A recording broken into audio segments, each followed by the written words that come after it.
I was saying that ever since I started doing like this content creation, it's surprising how technical it really is, and you really don't expect. Like when I first used to listen to podcasts, I used to think, Yeah. oh, it's just a podcast. It's two people sitting and talking. But actually, if you think about it and like going through that funnel myself of like focusing on audio quality, focusing on like all the metrics that really retain people, right? On like audio quality is actually more important than video quality, and like the story is more Yeah. important than all of that. So that has been quite a learning curve to understand like all of the points that you can kind of optimize. So like the engineer in me kind of really gets excited to understand how to like make a really good podcast, both content wise and retention wise.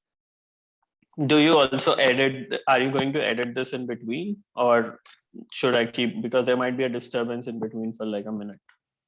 Yeah, no, that's all right. I mean, of course. So what I try to do is I try to have like a transcript of the entire podcast. I share that with you. So if there are post recording, if there are certain parts that you feel like are you don't want them to be included for whatever reason, then I can go back in and cut out those parts. And yeah, like normal audio disturbances, or if we have some problems with the video, I'll try to like edit and make it more uniform. But yeah, Sure. Cool. All right. Perfect, sir. Okay. So let's begin.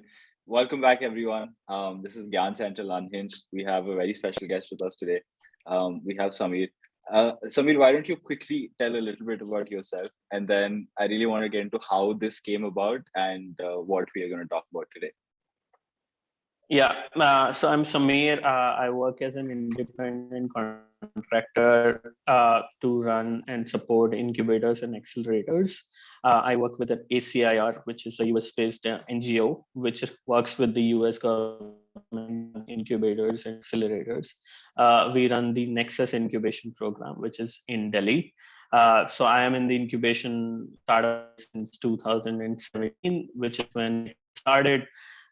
So I worked with US government as an employee, but then later now I work as an independent contractor. So I get to work with multiple incubators and accelerator in India and South Asia and support them to set up programs and etc.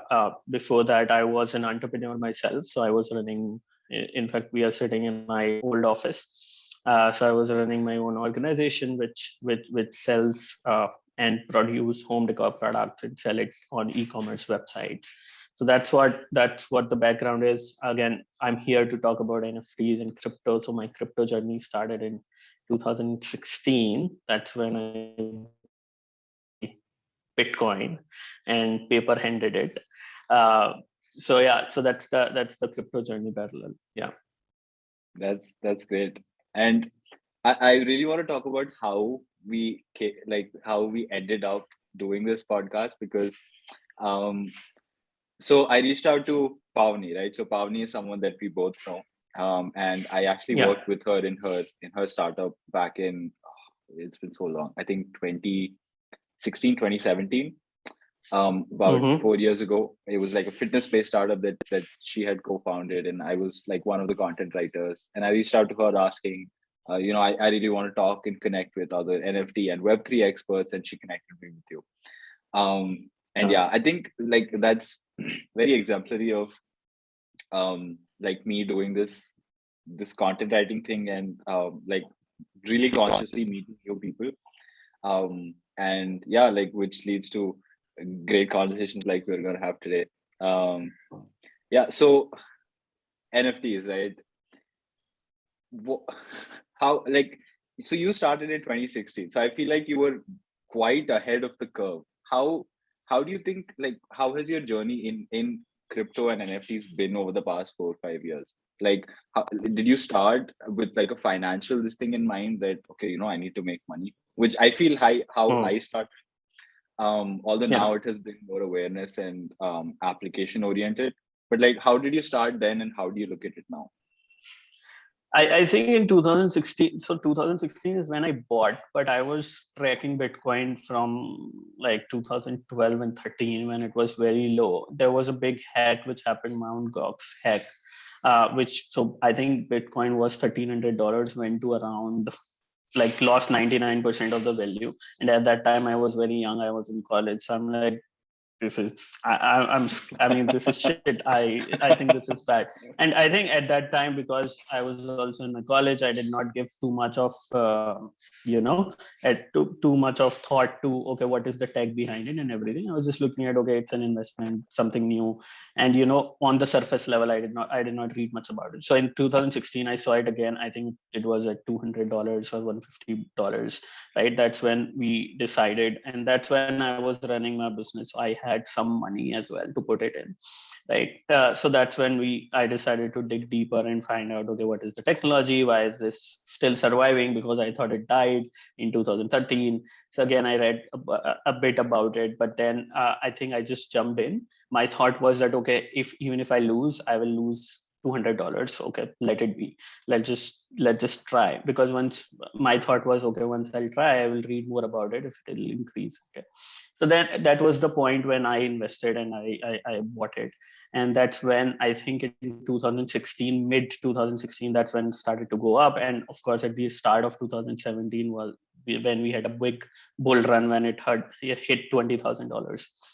Of course, we're not going to talk about how I sold it earlier, but then anyway. But I think that was the point. And my intention was, I think all my life, like, I come from a tier 3 city, right, in Moradabad.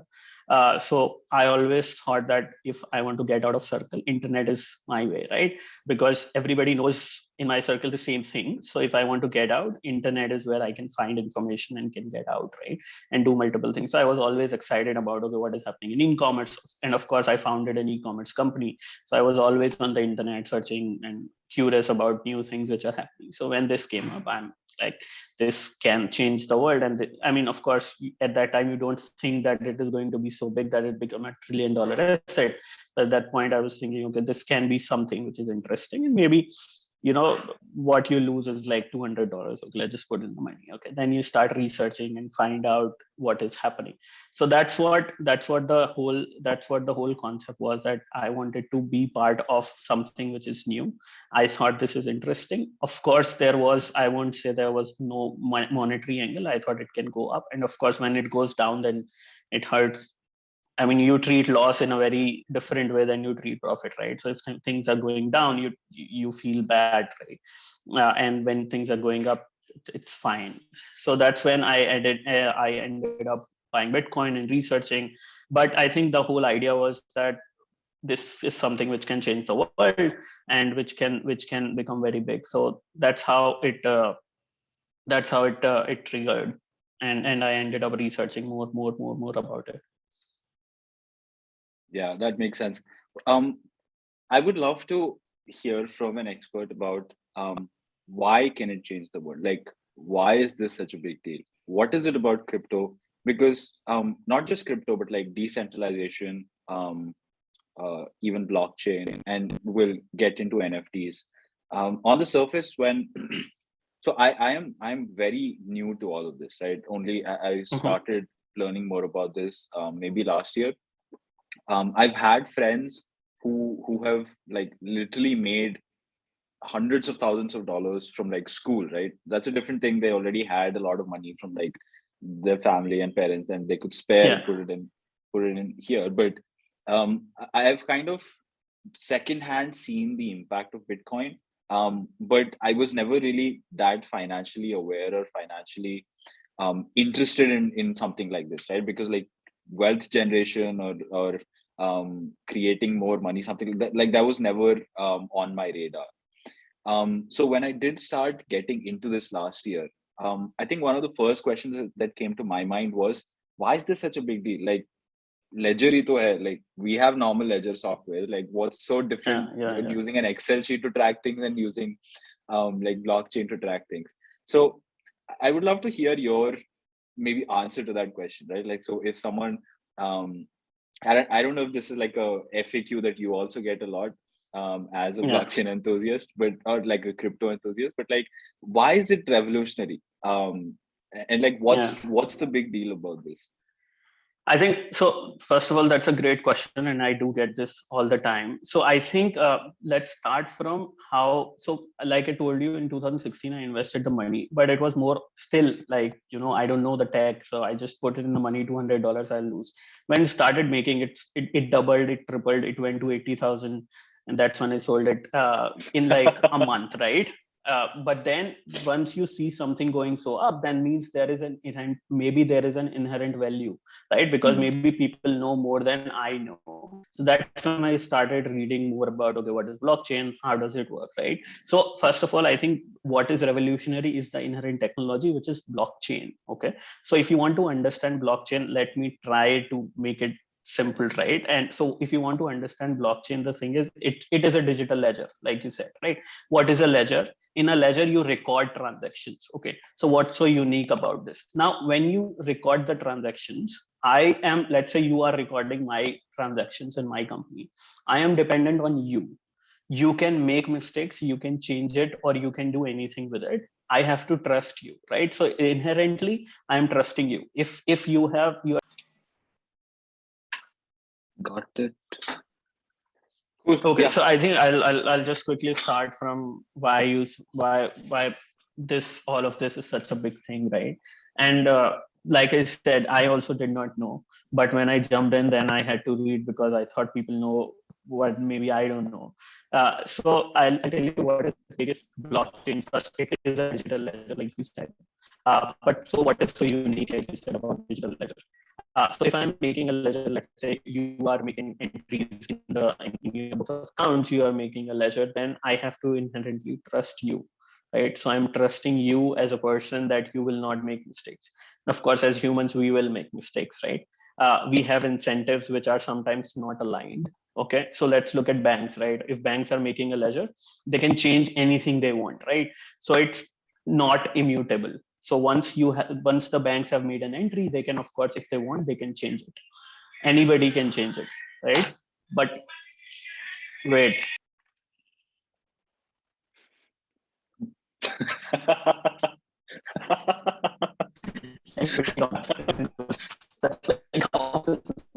Here. Okay. Yeah. Okay. So we'll jump back, and I apologize. I'm sorry. I happen to be in Moradabad and I wanted to be in Delhi. But anyway, we'll cut this, right? Yeah, I mean, we can leave it. I don't mind at all. No, we can leave, we can cut it. Okay, yeah, sorry. Yeah, so I think inherently what you're doing in digital ledgers is you are trusting somebody else, and what blockchain removes is you don't have to trust anybody, you trust the code. Now that's something which was not possible earlier before Bitcoin, right? So I would suggest, and I have done this, I've read many times the Bitcoin white paper, right? So Satoshi Nakamoto, the person who wrote that, we still don't know who he is. But see, earlier, what was not possible is, suppose you have to make a digital currency, right? Now you take a picture of 10 rupee note and you send it to me. What's wrong with it is I can send it to anybody else. I can copy it. So there is no way to restrict that. There is no way to. There is also no way to identify that this belongs to you. You might have just taken a picture of any other 10 rupee note or 100 rupee note and send it to me, right? So now what blockchain does is it's a digital ledger, first of all, but it's a digital ledger which is done by the code. Okay, so how this works is, let's say there is you, there is me, and there are 10 other people in the room, right? I suppose sent you 10 rupees and I announce it in the room. Okay. So I'm announcing it in the room and everybody is noting it on their papers. Okay. Now let's say there is a transaction which is happening between a person A to person B. Now they are also announcing it in the room. As they are announcing, everybody in the room is recording it, right? So now what happens is, you and me, we cannot change it because everybody recorded it. Make sense? Now what happens is, how does the blockchain works, right? So at one block, let's say we wrote Adil sent Sameer 10 rupees. In the second block, we wrote Sameer sent 50 rupees to person B, right? Now what happens is, have you seen the stack of discs, right? Earlier we used to have these CDs which will be stacked, right? So it is like this, exactly like this, right? So it is like a flat surface, and you put one CD and then you put the other CD. Now the only way to take out the CD which came first is to put everything out, right? So you put one transaction, second transaction. So what is happening is that the transactions are stacking up, right? One after the other. So there is one transaction, there's second transaction, there's third transaction. So let's suppose we did the first transaction. So Adil sent me 10 rupees first. Now, if Adil wants to change it, he will have to remove all the transactions and change it, right? But as Adil is changing all the transactions, everybody in the room can see it, right? And with objective, like we just sent it, right? How can you change it? So imagine this happening on computers which are distributed across the world. Okay. Imagine millions of computers who are recording each and every transaction and distributed across the world. Okay. So first of all, can you collaborate with those computers? Let's say that you can. There is a possibility of a 51% attack, right? So if you collaborate with 50%, 1% of the nodes, you can change it. But now how that is, they're not going to happen. That is like an impossibility. Is all the nodes are distributed across the world who are recording this. Now, see, this is not happening you and me recording. This is happening on the code automatically. Okay. So when somebody wants to change it, they would have to change all the transactions which has happened after that, right? So on Bitcoin, there are transactions which are happening every second. If you want to change one and why would you want to change a transaction? Let's suppose you send me 100 Bitcoin, but you want to send, like you want to say that you have sent me 1,000 Bitcoins, right? That's why monetary benefit. Now what happens is that the network has a value because it is immutable. It cannot be changed. Now let's say tomorrow you know that somebody was able to change a transaction on Bitcoin. Now Bitcoin network is, let's say, worth $1 trillion today. Suddenly, that is, everybody knows this. Now it has no value. So you have no incentive right now to change anything or to do that fraud. Even for 51% attack, if you do a 51% attack, Bitcoin will lose its value. And you won't be able to cash out. So incentives and everything. So incentives and everything is aligned, because let's say you have half $500 billion, right? It's a government, you have $500 billion, you bought half of the network, right? Now you control 51% of the nodes, you want to change it, you can, but we can see everything on the chain, right? We can see all the transactions. So we know somebody controls it. And now suddenly Bitcoin has no value, right? You can always make another Bitcoin, which is immutable. So when it has lost value, it has, the whole network has lost value, right? So in 11 years, yes, in 11, 12, now 13 years, there has no change in the blockchain, right? Of course, I'm not talking, we'll try to not talk technically here, right? Because I understand the audience is more non-technical and I am also not technical, right? I cannot code, I can only read code. So I will try to explain as I understand it. There might be some mistakes in how technically this works, but what I'm saying is how the whole blockchain is, right? So now you see that there are blocks, right, which are happening. So there are blocks which are formed every second. So if you want to change the first block, you would have to change every block, right? So every transaction. So you understand how this is so immutable, right? It cannot be changed because everything is stacked on top of the other. So it's making a chain. So it's a blockchain. Now Bitcoin is one use of that, right? Bitcoin made use of that by making a cryptocurrency, right, which solved the problem of digital currency. Like now you cannot send me a 10 rupee note, but you can send me Bitcoin, right? So the code ensure that when you are sending me Bitcoin, you have that Bitcoin. So you're not clicking a picture from anybody else. You actually have that in your wallet. And when I'm getting it, that means that I am receiving it and I can send it to anybody else as well, right? So Bitcoin solved that problem. Now another use case then when Ethereum came, right? And again, I'm bringing Ethereum because we are going to talk about NFTs, right? So Ethereum is another cryptocurrency, but what it did was it added a concept of smart contracts. Okay, what is a smart contract? It is simply a contract which is smart, right? Which is which does things automatically. So suppose you and me, we decide that, you hire me or I hire you, and we say that, okay, I'm going to send you $10,000 every month, right? Now you don't have to trust me. I will put it in the code. As long as you do your work, you will automatically receive $10,000 every month. Okay, it's on chain, it's coded, and of course it's just a simple use case, but you can do multiple things. But you see where this is going. The whole idea of blockchain is that it wants to build a trustless society. Trustless means that you don't have to trust humans, because humans can also the incentives are sometimes not aligned, right? But once you put on code does not differentiate on the basis of anything. So code can run the contract. So that's how the whole system would work. So Ethereum brought the smart contract concept where you can do multiple things, right? You can code in that after the whole DeFi, which is decentralized finance, is built on Ethereum, because you can code in that once this happens. So if then concept, you can put it in Ethereum, and you can code it, and you don't have to trust anybody else. So that explains like why I also thought that this is going to change things. Now let's talk about where it has come. Okay, so when this happened 2016, 2017, and then there was a huge crash. There was a big winter from 2017, mid 2017 till at least 2019, and after that it starts going up. So at that time there were people who were building, right? There were many use cases which are assumed in 2016 that Bitcoin is going to change the world, blockchain is going to change the world, right? And there are many people who ask that, okay, where is it? Like, why don't we see those use cases, right? So I would say that initially, whenever any new technology comes, right, there is euphoria, there is enthusiasm, though it's going to change the world, everything is going to happen.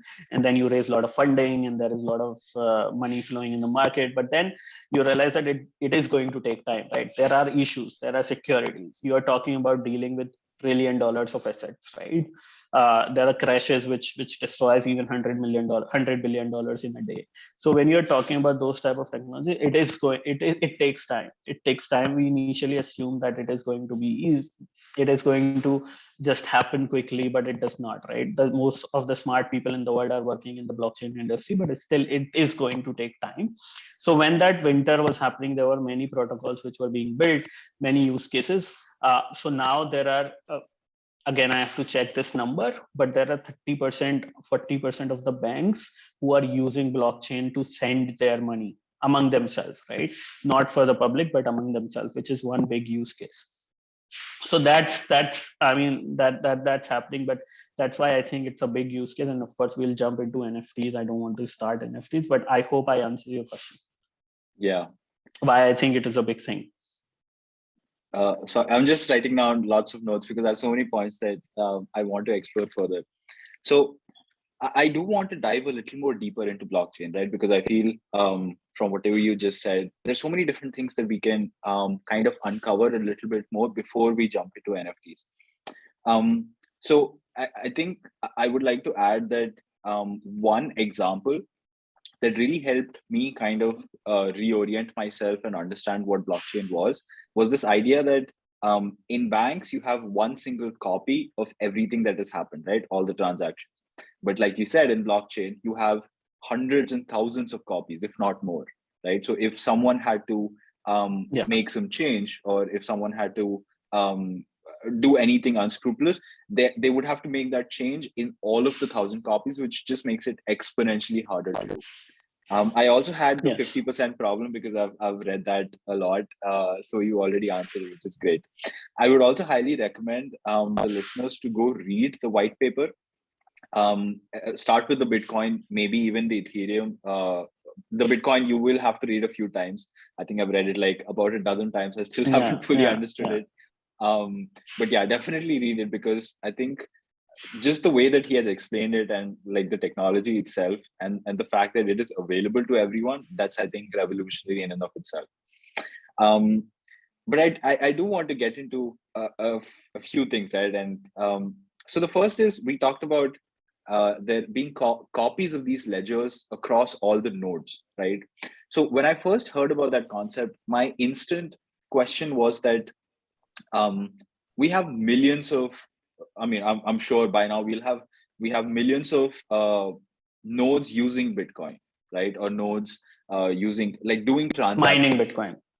Right. Not just mining, but like doing transactions, right? Either people are sending money for NFTs or for other things, even within Bitcoin. I know that like mainstream companies are now working on the blockchain, right? Like Tech Mahindra is, I think, one of like the top 50 named by Forbes. So how does like so each ledger is saved within each node, right? But how does it work like physical space wise? Because I would imagine that if I need to have the entire entries of the entire, like the whole blockchain on my device, like from like a physical standpoint of like a non-technical person, I would imagine that, yeah, itna space to nahi hoga na. Like, how does that work? Like, is there So certain... you don't. Sorry, go ahead. No, I was just saying, like, how does it work? Like, it seems very implausible that you would be able to save that much data on your device and still have it function for like other things. Yeah, so I think that's where the mining concept of mining comes in, right? Like how so you want to run a node, you can run a node, but mostly you would be a user, right? So as a user, you don't have to run a node to trust the system, right? But if you want to run a node, you can run a node, and there are thousands of people who run nodes across the world. Now the thing is, why do they run the nodes? And running a node definitely means keeping the whole copy of all the transactions, right? So every transaction is being recorded and it is there, they have a copy, right? Why would they do that? Because, and that's why the white paper is such a it's a beauty in its own, in the way that how the incentives are aligned, right? So how Bitcoin works is that you mine Bitcoins, right? And it is literally like mining. You have heard about mining, right? You'd put the work and you get the gold, or you get the diamonds out. Similarly, now here what you are doing is you are putting your system, let's say Facebook servers are in one place, or let's say distributed across 5 places in the world. Similarly, Bitcoin servers are in these nodes. Now servers running has a cost, right? If you want to run a server, similarly, if you want to run a node, it has a cost. Now, why would you put that cost?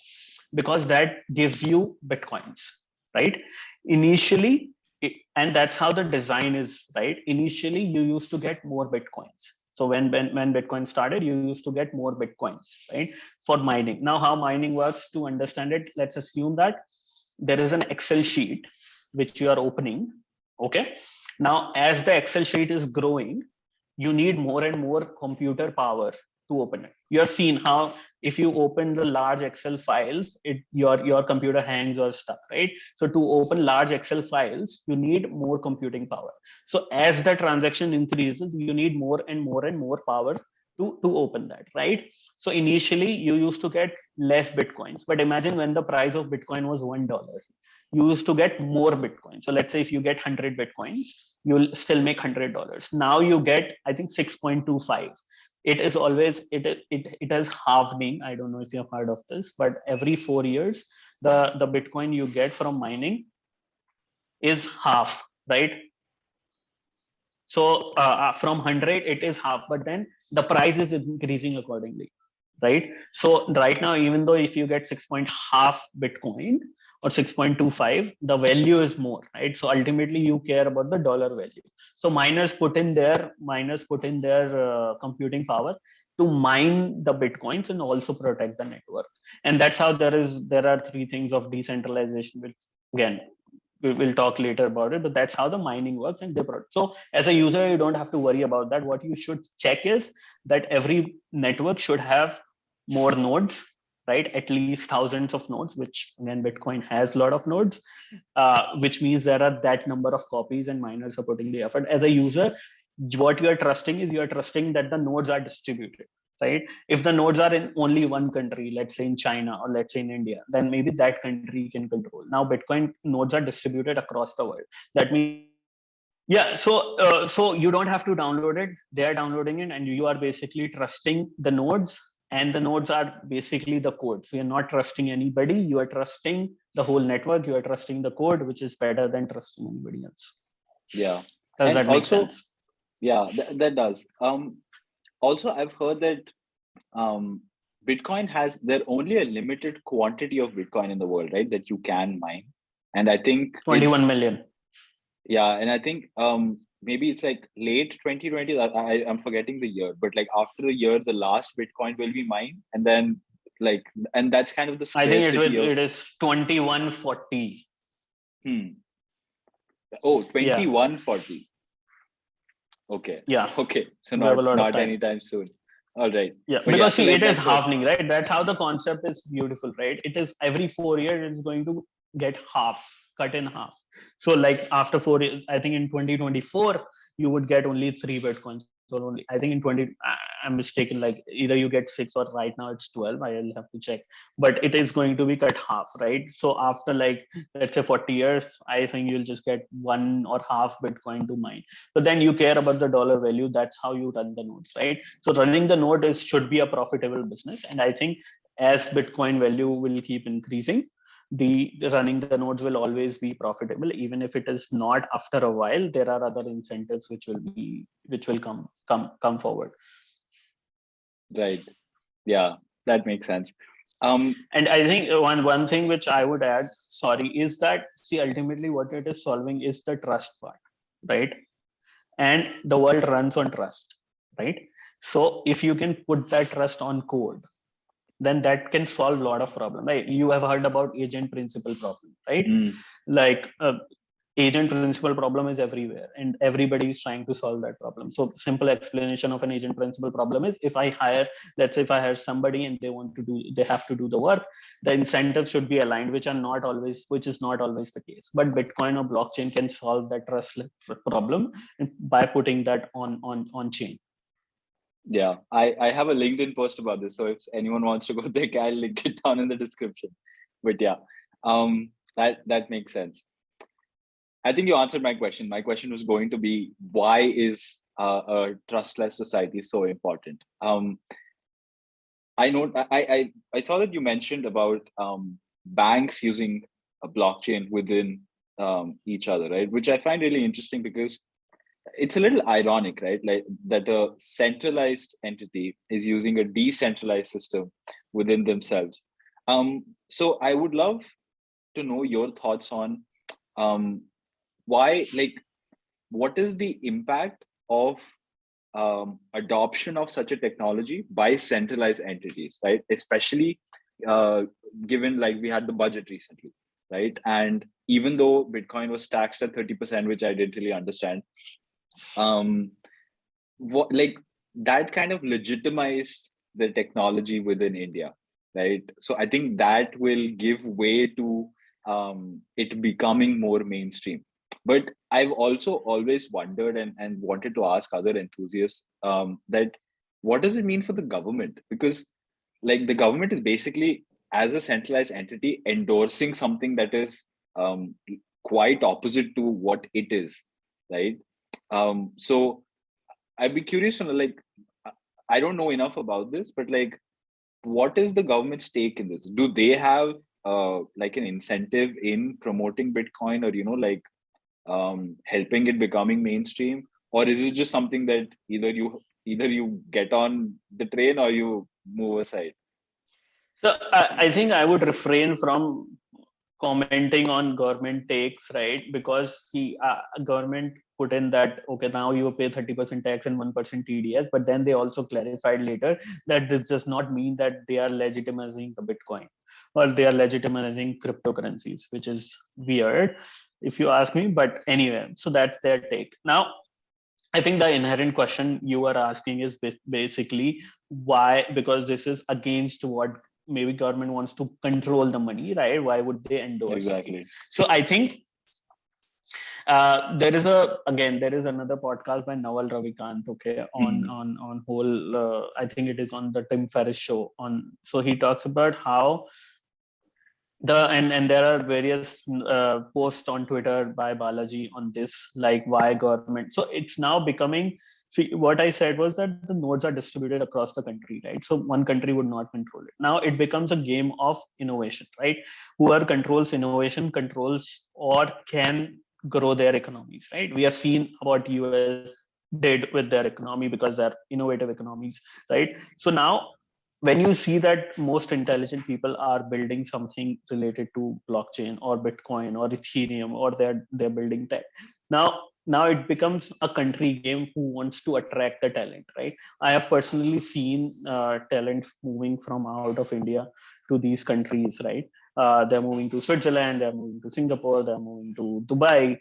So now the countries are looking at that, right? I don't know if you're followed, but if you follow in the US as well, there are many states who are attracting Bitcoin enthusiasts. So Miami and Florida, they are putting regulations which are favorable for crypto enthusiasts to move, because they see those intelligent people who are building and making moves. Now, what every country risk is, by banning it or by not supporting it, they risk losing that talent. They risk losing build. Let's imagine your country is going to build a next Amazon, next Apple, and now you suddenly lose that talent, right? We are very happy when we see that Google is led by an Indian, but it's not built in India as well, right? It could have been built in India, right? So every country is now it has become so big now. Now it's a talent war across the world, right? Across the country. So anybody banning it is risking losing quite good of a talent which can build companies in the future. And of course, everybody wants innovation, everybody wants to attract jobs, right? So I personally talk to many people in the industry, and all of them still don't want to set up in India, right? Which is bad for us because we lose the talent. And I know that we have a very good talent, highly technical talent. All the companies in the NFTs, not of course not all, but many good companies would have somebody, a developer or somebody from India, right, building. But unfortunately, they cannot do that. They don't want to establish their base in India. It's not that it's not happening at all, but there are many moments which that talent is moving outside. So to answer your questions, I think it's like with the, again, I don't know exactly how they would think, right? But with the government, they don't accept until they have to, right? So until unless there would be a point where they have to because of the consequences, they will, right? But then I think nobody can risk banning it right now. If they want to, I think they can still ban it, but the incentives are not in their favor, because there will always be another country which will incentivize it, right? So I don't know if you know, but Portugal is incentivizing movement of crypto enthusiasts because they offer 0% tax. Then Thailand also put 0% tax, and many other small countries, because now they see it as an opportunity. So if India bans it, do you think everybody will stop working what they were doing for last 4 or 5 years or last 2 years? Maybe somebody would, but maybe not, right? If somebody has a very innovative protocol or they're running for years, what they would do is they would move, right? And countries, I think, cannot risk that to become the next Silicon Valley, or to become the next Austin, or to become the next Bangalore. So I do have a question here, but before that, I want to kind of give a little context on the Tim Ferriss, Naval Ravikant mention that you did, and I love it. I've been following Tim Ferriss for quite some time now, and through him I got to know about Naval. Through him I got to know about Balaji. So for the listeners, Tim Ferriss is a prolific podcaster. He has, I think, one of the most popular podcasts ever. I would say, I think around like 700-800 million downloads so far.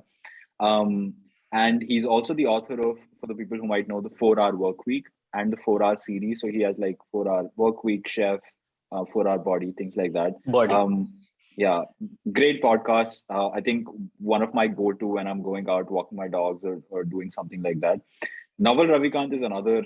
He's something else. I think his podcasts on Joe Rogan and Tim Ferriss are two must watches. And of course, I think everyone who's on Twitter would know his thread on how to get rich without getting lucky. So definitely, I'm actually planning on framing it on my wall so I can just have it all the time. Sorry, my dogs are going crazy. Can you hear that? Yes, I can.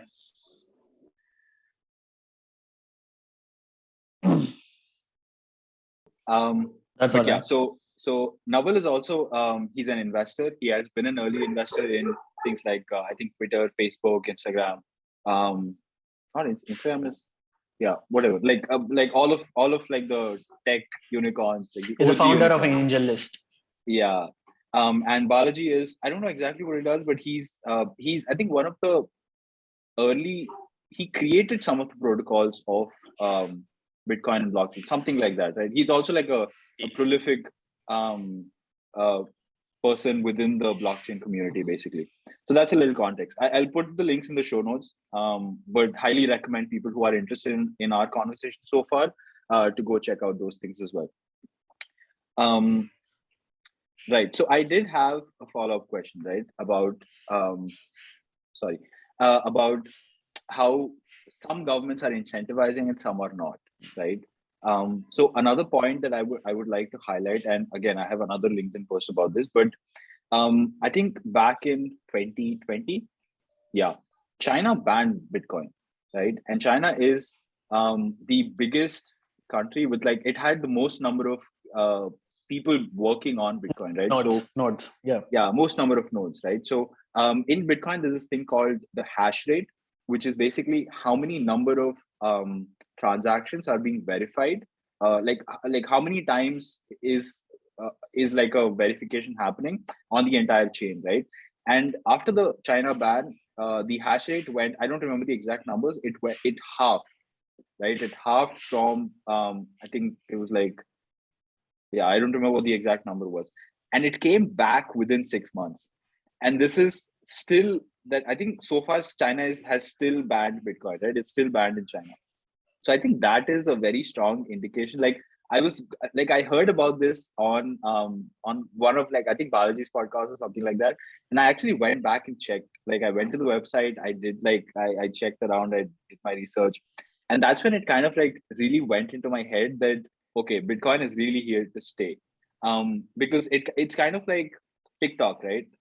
Even we saw the same thing with TikTok, and like the kind of like revolutionary technology. Because just the TikTok algorithm is just so good at predicting with no other metrics but just your watch time.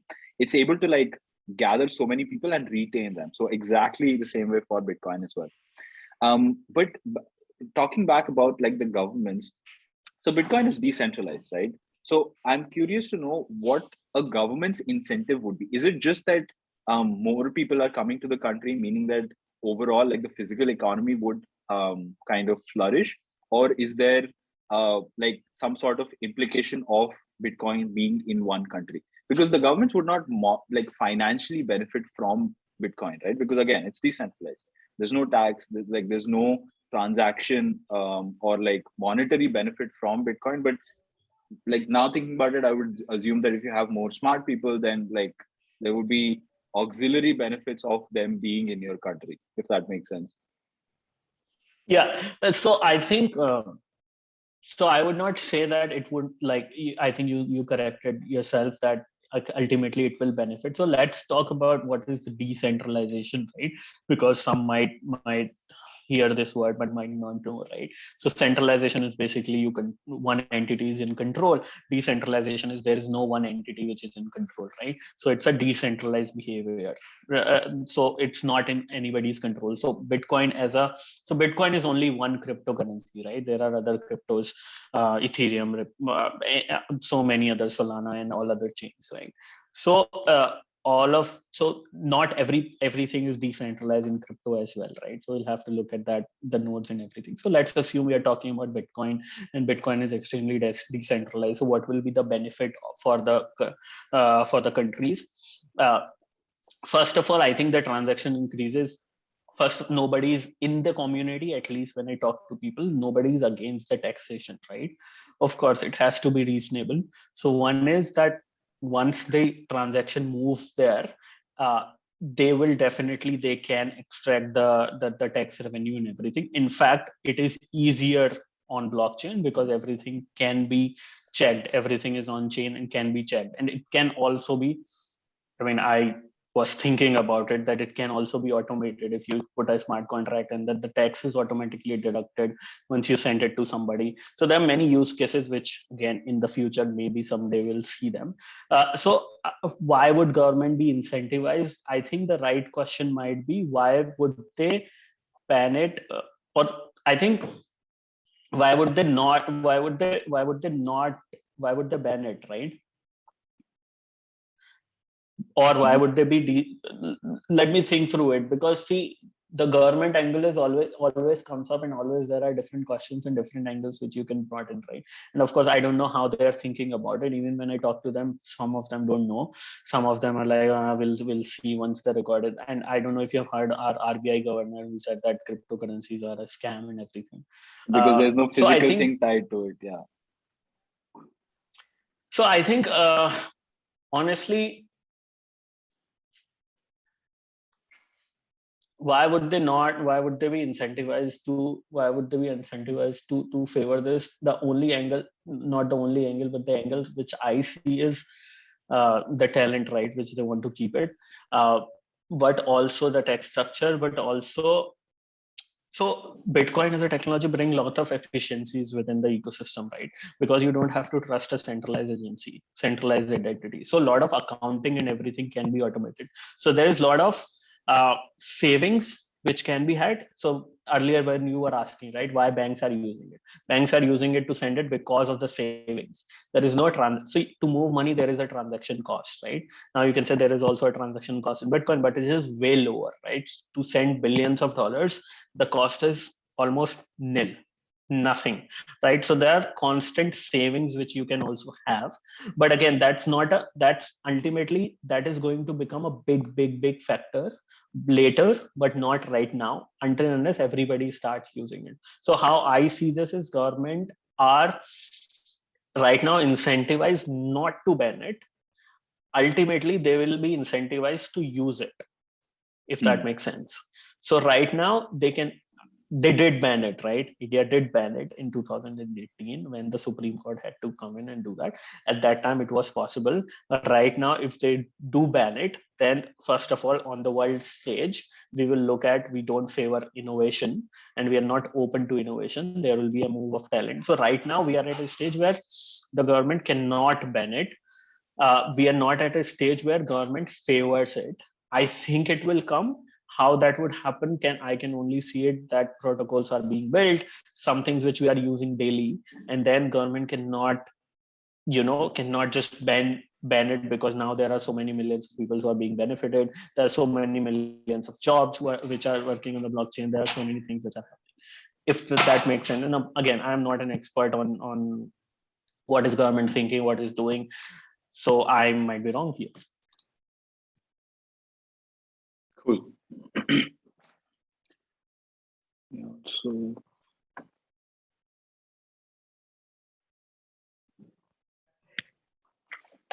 great. And we are back. This has been a very interesting conversation. But I think it's also good to have these 40-minute vlogs. So I think we can kind of reset every time and be able to control the narrative. Yeah. But yeah, so NFTs, I would love to, like, what's your interest in NFTs? Like, and how did it start? When did it start? Like, for me personally, it started with, I don't know if you've heard NBA Top Shots. So I'm into basketball, hence the Jordan poster. NBA Top Shot. Yeah, of course. Yeah. Yeah. So I'm into basketball, and I think that's where when Top Shots was becoming like a really big thing, it kind of caught my attention. And to be honest, I thought that it was the stupidest thing ever. Like, I can go on Instagram and YouTube and like watch that video. There was no reason for anyone to pay that much amount of money to buy a video, right? If it was like if it was like some sort of merchandise, or like a t-shirt or a signed jersey or something like that, it kind of makes sense. But yeah, I really thought it was damn stupid. I was like, who would do this? Why are we doing this? But I think that kind of snowballed into me finding the Bored Ape yacht clubs and all of like the apes that are going on. And I actually got on Twitter only for NFTs.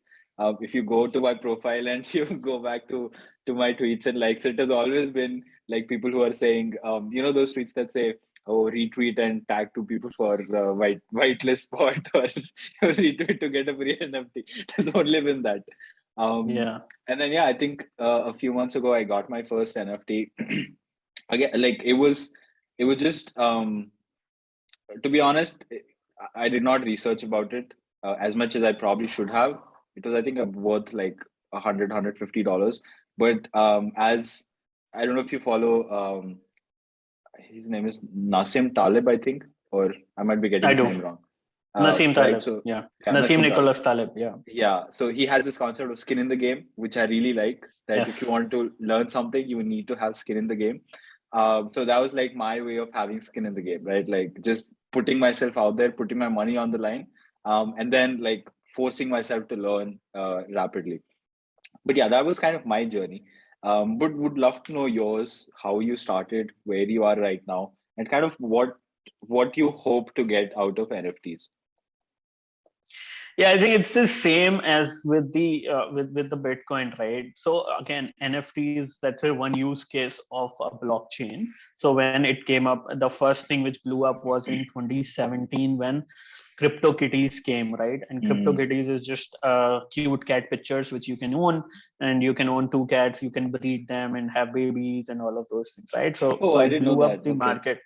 Yeah, so crypto kitties, which was a 2017 thing, okay, it choked the Ethereum network at one point because there Oh, were so wow. many transactions which were happening, right? So that was the first, I mean, not the first, but that was also the NFT moment. But of course, then we had a winter, the bear market, huge bear market, and then I think it started with the NBA Top Shot. And for those who don't know, NBA Top Shot is just it's like a shot of those NBA moments, so dunk moments and all of those moments which you can own, right? And of course you can resell, and we'll jump into it. So but my personal journey, so I, because I was in the crypto at that time as well, I was buying and I was holding crypto, and I was doing a lot of research on Ethereum. So when it came up, like CryptoKitties came up, of course I was excited, but just because I am crypto doesn't mean I am not skeptical about things. Okay, so I was also skeptical. Okay, just cat pictures, who would pay that much? And at that point I bought something but did not care much about that. And later, again, my journey kind of also started from NBA Top Shot. So when NBA Top Shot started blowing up, then and then when when I went back and saw, okay, it's great, then OpenSea came up. And OpenSea is a most used platform to buy and sell NFTs. So my use case, my journey was also from NBA Top Shot actually. So we are the same, and you did the right thing by going on Twitter. I will tell you that everything happens on Twitter Yeah. in NFTs, right? So it is called Crypto Twitter, CT. So again, so that was my journey on NFTs, and that's how I got into it. Then I understood more, learned more about the tech, and knew before, like in 2017, that okay, there is this NFTs. But then after NBA Top Shot started blowing up, because people started putting up more use cases, then Bored Ape Yacht Club came up, and Crypto Punks and CryptoPunks. everything started shooting. There's a lot of volume which started going, and then so I bought it because I wanted exposure, right? Initially I bought it because I wanted exposure in terms of like, okay, I can speculate and there, but also that there will be use cases, there will be other use cases. So I was also fascinated. In fact, I feel there are many use cases which are yet to come, which is not happening right now. And I'm waiting for those. Right now, there is a lot of PFPs and other projects, which again we'll talk about more in detail. But my initial interest was to get exposure, to understand the tech. And like you said, if you have skin in the game, you do the research. I wouldn't have put in the work if I would not have the money in, which so it helped me to grow my assets, and that's how I got in. Yeah. Yeah. That's very interesting. What's on your radar right now? And even before that, like what are certain, because GyaanCentral is about deconstructing everything, right? Like the behind the scenes of everything. So I think it would be very helpful, like looking back, if I was listening to this conversation, do you have any go-to resources, maybe even on Twitter, some people that you follow, or um, certain blogs or places that you go to like understand more, or um, to like have a pulse on like the NFT market, right? Because I say this, so a few weeks back I went down this rabbit hole, right? I spent like about, I would say, 4 to 5 hours in a matter of like 4 to 5 hours every day after my work for like an entire week to learn more about NFTs, because I was like, what is this NFT? Like, I've made a video about it, but I'm still not very clear. Like, if someone asks me, like, I wouldn't be able to explain it to a 5-year-old, right? So I want to be able to do that. And I went to YouTube. I watched tutorials on how to buy NFTs, how to create NFTs, the concept of minting, right? So minting is when a project has first started and you buy it directly from the people who are creating it, right? And then you kind of resell it. So usually, if you want to get like the best price for an NFT, you should ideally mint it, because like after that, it would, like, if it's a good project, the price will go up, right? I would also say that from personal experience, Discord is like a great way to find projects and to kind of gauge if it's a good project or not, right? Because NFT at the end of the day is about communities. So the more people that are buying and selling NFTs, the volume goes up, meaning interest also in it goes up, and whatever you put in, that also goes up, right? Another very interesting thing about NFTs is that whatever you buy, like, if let's say I buy something off of you, whoever I sell it to, I will sell it to more than the floor price, right? So floor price is like the minimum price of the project, at least from what I understand. So every time you sell it, the floor price also increases. Is that you? Not You can let me necessary. know. You can let me know, yeah, if that's true or not. But yeah, I think Twitter is my go-to. Discord for the projects that I find interesting, or I find worthwhile, that I might invest in them. And I think a really good way to gauge is how much interest is in that Discord, right? Like, how active are the members? On Twitter, of course, there's Naval. And I think once you get on Twitter, you can just follow people and just see what they're saying. I think Twitter is brilliant that way, because you just end up in the right place, because you end up like following threads and reading threads. And more often than not, there are a lot of people that refer back to like one person who's an expert in that space. Yeah. But yeah, any other resources that you have leveraged in your time using NFTs, reading about NFTs? So I think let's deal with the elephant in the room, which is, what are these NFTs? Okay, for those, like you said, for those who don't know. And also, I think when I was in the crypto space and not in the NFT space, all I was doing was researching protocols, buying them and holding. So I don't trade, right? I invest. So I was investing. When I was investing in cryptos, not NFTs, right? All I was doing was researching, finding protocols which would have a use case, which has a good team, good tech, and just holding them and waiting for them to increase in price, right? Or holding forever, just so that, because I know that they are going to change the ecosystem. When I get into NFT is not, like you mentioned the right point. It is not only about buying and selling. It is also about finding your tribe. See, you go to Instagram, you go to Twitter, you go to TikTok, you do all of those things because what you are looking for is, you're looking for your kind of people, right? You started following people you like. Now, NFT put that into perspective and monetize that network also, right? It's all about the community, right? So you can find your community, and you said correctly, like it is on Discord. But again, we'll jump right into it. So NFTs become more interesting in that way, because I am meeting people on Discord who are from different countries, and it is like a global community. There are a lot of jargons, there are a lot of, I don't know if you've heard of WAGMI, we are going to make it, and GM. We all say GM, right? Because somewhere around the world there is always a GM is good morning, right? There is always a good morning, so we keep saying that. And there are also all of those things. So it's not about a particular country anymore. It's all about a global ecosystem. It becomes, and it does feel like a family. Of course, there are some toxic behaviors from some people because people are involved, but mostly it's very supportive. Imagine sending a Discord message to $1 billion organization and the founder responding, right? That actually happens in Web3, and there are some Web3 ethos, like keeping it open, keeping it decentralized. And I see majority of people following it. Of course, there are some rugs, like there are some various frauds as well, which we'll talk about. So, but let's jump into what are NFTs, right? For those who might not know. So NFT is simply non-fungible token. Okay, what I did there was explain nothing. Non-fungible token, you won't know what is non-fungible token, right? So let's deal with what is fungibility. So if you have one Bitcoin, I have one Bitcoin, we can exchange it, and it's the same, right? That's fungibility. If you have 100 rupees, I have 100 rupees, it's the same. So the value is same. So that's fungibility. Non-fungibility means that it's not the same, right? So all the NFTs are not the same. In fact, NFTs of the same projects are not the same, right? So a famous NFT project is Bored Ape Yacht Club.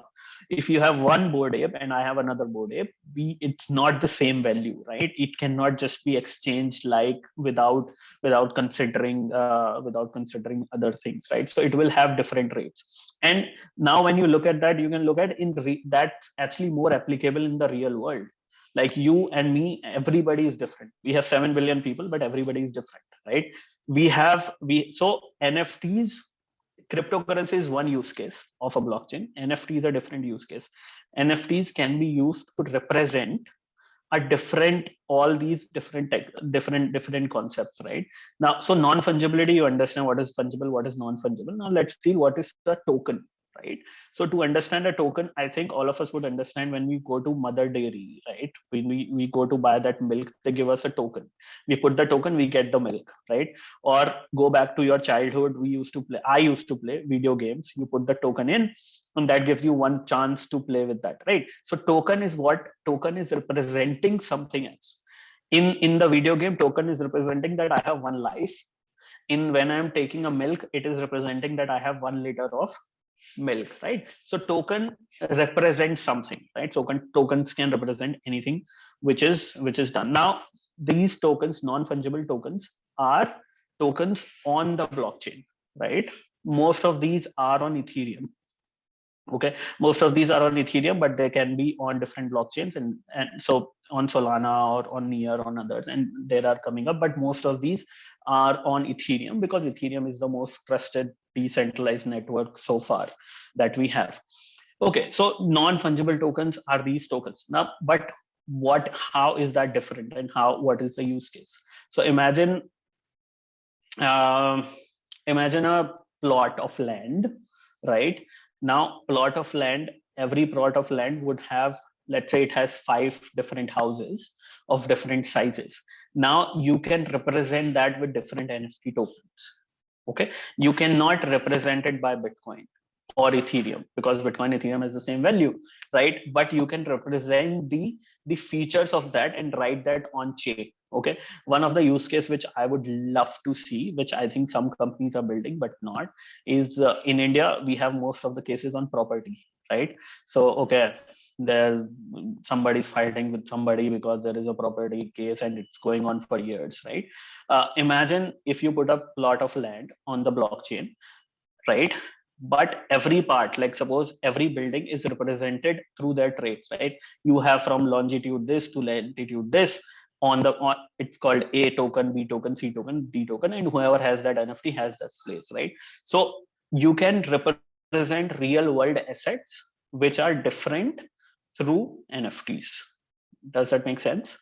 So non-fungible tokens are basically tokens which represent something. It can be in the real world or it can be in the digital world. Okay, so NFTs are non-fungible tokens. It is one of the use cases. There can be other use cases. You might hear the word ERC 721, okay, which is just a standard of NFTs on Ethereum. Okay, so how Ethereum, it is just a standard, like ERC20 is a standard of a token. So Ethereum gives you a platform to build tokens, right? So ERC20 is a crypto token. So imagine that if you have to build an app on Google Play Store, or you have to build an app on the App Store, right? They give you some standards which you have to follow and you are approved. Similarly, Ethereum gives you some standards which you can use, which will make it easier for you to hold the tokens on Ethereum. So ERC20 is for cryptocurrency tokens. Similarly, ERC 721 is for NFT tokens. It's simply like if Adil wants to build his NFT, he will follow the ERC 721 standards, and that's how he will get approved, and his tokens would be available on the Ethereum chain, which anybody can buy and sell. Okay, so don't get confused with ERC 721 or ERC 720. There are others. Just one second there. Is this, as well. is this very similar to like the normal protocols that we see, like HTTPS or FTP or something like that? Just like the crypto equivalent? You can say that, not technically, but yes, you can say that. Okay. Okay, that makes sense. Yeah, Okay. you can say, like when you see, absolutely, when you see HTTPS, you know that it's secure. So when I see ERC 721, I know that it is an NFT on Ethereum. All right. Okay. Yeah. So those are NFTs, right? Now let's talk about why this is a big deal. So again, it is, when we talk about blockchain, when we talk about cryptocurrencies represent money, right? So what ultimately they are solving is a problem of sending money digitally, right? So digitally sending money is solved by cryptocurrencies, but real world assets, if you want, see, we have seen in our lives, because I mean, I am the 1990s generation, the millennials, right? So we have seen the transition from not having a phone to having a phone and going to the smartphones, right? So we have seen that how something, when it goes from offline to online, can change the world and can really bring up the scale, right?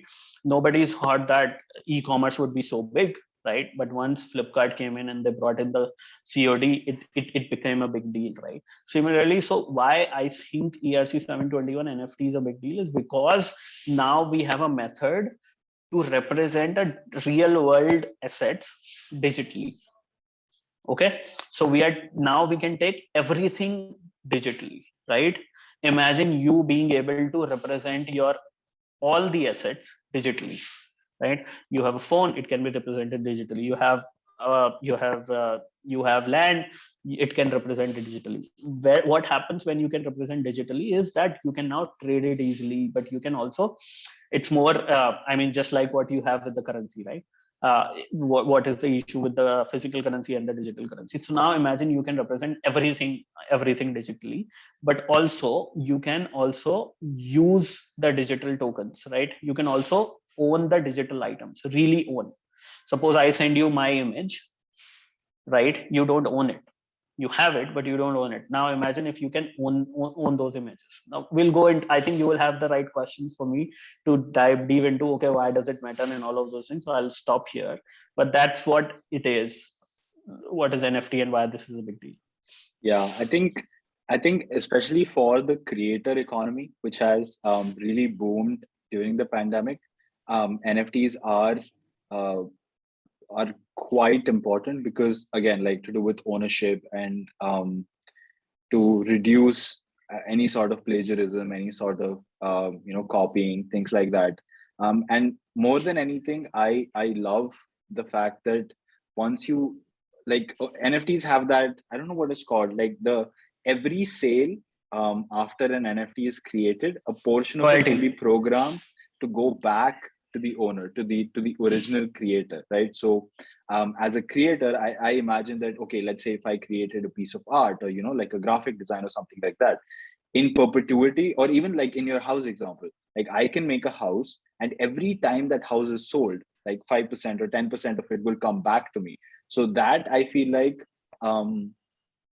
creating value and like kind of funneling it back to the source, which doesn't really happen these days, right? It's quite critical in that aspect. Yeah, I would want to ask you this one question that I think we had a back and forth on when we were emailing our talking points also. So you mentioned, and we'll again go ahead with the house example, right? So let's say that we have a house or a piece of land for that matter, and I create a token for it, right? So the token and like the sale of the token, or using the sale of the token as a way to verify makes sense. So that handles like the verification part. But I was curious to know, or I'd be curious to understand how the validation of the underlying asset works, right? In the sense that, for instance, let's say I have a piece of land, right? And I say that it is, I don't know, like 100 square feet. But how is it validated that, and let's say I have a piece of land, I create a token, and for like the next 1-2 years, that token keeps on going from one seller to the other, right? And none of the people actually want the land. It's just like a tradable asset, and like no one wants to use it. They just want to make money off of it, which makes sense, right? NFTs are great to do that. But I'm like, let's say the seventh buyer, I actually want to make my house on it. How do I make sure that the token that the piece of land that the token represents is actually the same piece of land that is there in like physical reality, if that makes sense. Yeah. Right. So like, Absolutely. because like I feel, because I was thinking of it from the idea of shoes, right? Because I'm also a little bit into shoes, and shoes reselling has really like like insanely increased over the past, like especially over the pandemic. And having fake shoes and identifying fake shoes is like a big problem. So I was thinking from the point of view of like, if I can, let's say I have like a few pair of Air Jordans, right? So if I can make them into an NFT, but what's to stop me from like just switching them into like a fake pair? And when the final buyer actually asks me for it, I'm sending the, like, so how does that validation happen with the verification? So I think to explain this again, land and property is a bad example and a good example as well. Bad because the land registry is controlled by the government, right? So you cannot just create your own NFT and represent the land, right? Because ultimately it has to be registered in the right. So how it should happen is that the government would have to allow that, right? So the contract which is created, now the contract is what? It's a code. The code which is created is by the government, right? So the government creates a code, let's say a contract on the Ethereum blockchain, and says that this contract represents the land registry in, let's say, Uttar Pradesh, or let's say the entire India, right? So now your NFT of your land would be a part of that contract. Getting my point? So that NFT would be minted from that contract.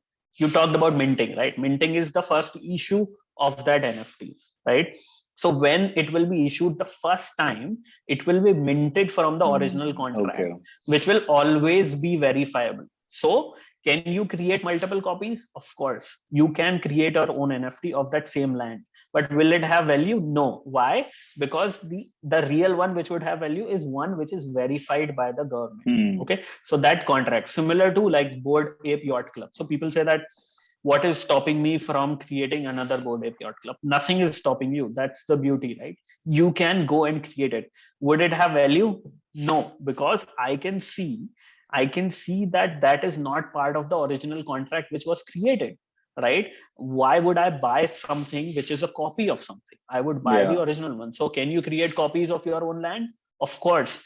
Can you sell it digitally? Yes, you can fool people and people might buy it, but would it have value? Ultimately, it's a fraud you're doing, right? What would have value is the land which is registered on the government contract. Think about it in this way, that can you create fake documents of your property? Yes, but which one would have value? The one which is stamped by the government. So that contract works as a stamp by the government. The good thing is, to verify your document, you would still depend on somebody else. Like you would have to go. Suppose you purchase a property from me, I give you fake documents. It will still take you some time to verify it, right? You would go somewhere, you would say, oh, this is fake, right? It's very easy. I will click and I will see the original contract, and the contract is verified. I go on the whatever, and it's ticked, right? So I know that this is the correct one. I don't have to go anywhere. Think of this also in terms of like your degree. Let's suppose you graduated from MIT, you graduated from whatever college, right? Now that college has a contract, right? Verified contract. It is listed on their website that this is our contract. You can see all the people who have graduated, and you can just quickly verify. I don't know if you have seen, but Twitter started these verified PFPs, profile pictures, right? Right. So the profile pictures which you see in that hexagonal shape, if you click on that picture, you can actually go to the original contract and verify whether the person actually owns it, right? So Twitter gave you the way. Similarly, you can verify this, right? The another example which you gave, so we talked about the land, how you can verify. There was sorry, I forgot. There was another thing you talked about, right? I think shoes. Shoes, yes. So shoes is like, it has blown up the sneakers purchase and going. So verifiability, again, the same thing would happen, right? Whether you actually send the original one or not is again up to you, because ultimately, let's say I buy the original NFT which actually represent the physical token, but then the physical you have to ship, right? Now you can do a fraud there, But again, there can be a code which is there which you can verify, but you also lose your reputation, right? So if you are there only to do one of a transaction, so there can be protocols on the chain. Suppose, let's say I block your Ethereum, right, until unless you ship me. Once you ship me, and once the buyer verifies that okay, this is fine, then only the payment is released, right? So there are other ways where it can happen. Plus, you as a player, see, it is all about aligning the incentives, right? If you want to do a fraud, you can, but you lose the reputation because it will know, right? The good thing is that the system would know because every transaction is on the chain. So it would know that you cannot claim tomorrow that I did not send it or I did not buy it, because I can see it on chain, if that makes sense. Okay, so that's how the verifiability and everything works about NFTs. That makes sense. Are there any content creators, or are there any people who regularly talk about NFTs that you follow that you would recommend? Yes, I think before that, let me also touch on the point which you mentioned, that right now what I'm explaining about is the inherent use case of the technologies. Right now, we see more use in the creator economy. Why? Because see, whenever there is a new tech, usually you see adoption where it is easier and have more benefits, right? The technology would have many more use cases, like the land thing, right? Now that land registry should happen, if that is to work, the government has to be involved. There are many technical things, right? So it's a far off use case, right? What is really happening right now is the revolution in the creator economy, right? So let's say you are a digital creator, you sell digital pictures, or you are a physical creator as well, you sell pictures, you sell paintings, or you make music, or you make films. What happens is once you sell it, it's with the buyer. You don't make any money. Suppose you are a painter, I buy your painting, now it's mine, I pay you one time money, some commission you pay to the showmaker and everything, but then after that you won't make any money. But what now we come back to full circle to what Ethereum does. Ethereum is a smart contract. You can encode it in the code how much money is to go where, right? So with NFTs, you can encode that 5% of the sale always goes to the creator, right? Which means that as you will sell it again and again and again, let's say something becomes popular, I bought it for $100, now I bought it for $200, sell it. Every time the sale happens, the creator would make 5% commission, right? And that also incentivizes the creator to create good content or to create good pictures, because that 5% commission can become huge. Just go and look at on OpenSea the volume on Bored Ape Yacht Club, right? So the volume would be in millions, right? In billions, it is touching billions. So even 5% of $1 billion is a lot of money which you can make, right? And the resale is going to happen, because those who bought Bored Ape bought it at what, 0.08, which was, let's say, $200, right? Now it is worth around $200,000. So along the way, there were many people who sold, right? So as they sold, the original creator made money, right? Right now there is a war going on in Ukraine, right? So there are many creators from Ukraine. Now suddenly the crypto Twitter, everybody started posting and people started buying. I think they have raised around $10 million as well through cryptos and everything. So that's the revolution which is happening in the creator economy right now. So there are many in the Indian ecosystem as well. And there are many across the world who I follow. One of the important person. So if you are starting in NFTs and if you want to understand from the very basic, right? Okay, what is it? What is the revolution? What is about culture and philosophy and everything? I would highly recommend to read all the threads by Punk6529. Okay, and we'll leave the Twitter link in the show notes. But it's Punk 6529. 6529. He would 6529. He has threads on everything, right? So what is the lingo that we use? What is the significance of this technology? And he's the one who is building like a museum of art. So he's collecting all the famous NFTs and everything, and I highly recommend it. If you're looking more from Indian perspective, there is also, I also collect his art, and he recently launched his collection as well, which has these Bollywood actors images, right? So it is Prasad Bhat, and again, he has his collection on OpenSea and everything, and we'll leave his comments on the show notes as well. There is again another artist who is using these goddesses, Indian god and goddesses in his images, and his is again Vimal Chandra, who I follow him. Technically, if you want to understand more, like, again, I am not a technical. Can you hear me? Yeah, so I am not a technical person. I can read code, I cannot write it. But if you are technically interested, okay, how do I build my collection? How do I generate NFTs? Then there is Aneesh Agniotry. Again, he was with Paradigm Research, but he puts a lot of good content, and he's involved with a lot of other NFT projects as well. He was also involved with Loot, which is again a famous NFT project. But all these people are Indians, and they are responsive. That's the big thing about the community as well. So that is, again, we are coming to the creators part. So that is the use case. These are the people you can follow. And I think you would be good. In fact, just 6529. I read every thread of him. There are very long threads, right? 50, 60, but one thread a day should put you up to speed to everything which is happening in the NFT space. Definitely.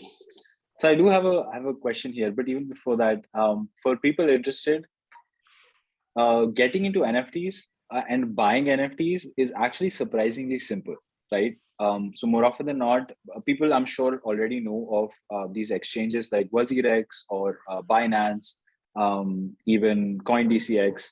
So what you need is like a crypto wallet, which is more often than not like just a Chrome extension, and you buy from fiat being your normal currency, INR or USD. You buy a little bit of whatever crypto you want to from fiat. You transfer it to your OpenSea. You transfer it to your wallets, which is, I use MetaMask. I feel like that's the safest for me. But there are others as well. I think I also have one on Solana, but I'm forgetting the name. Yeah, you just go on the website, or even you go on OpenSea. OpenSea is like the Amazon of NFTs.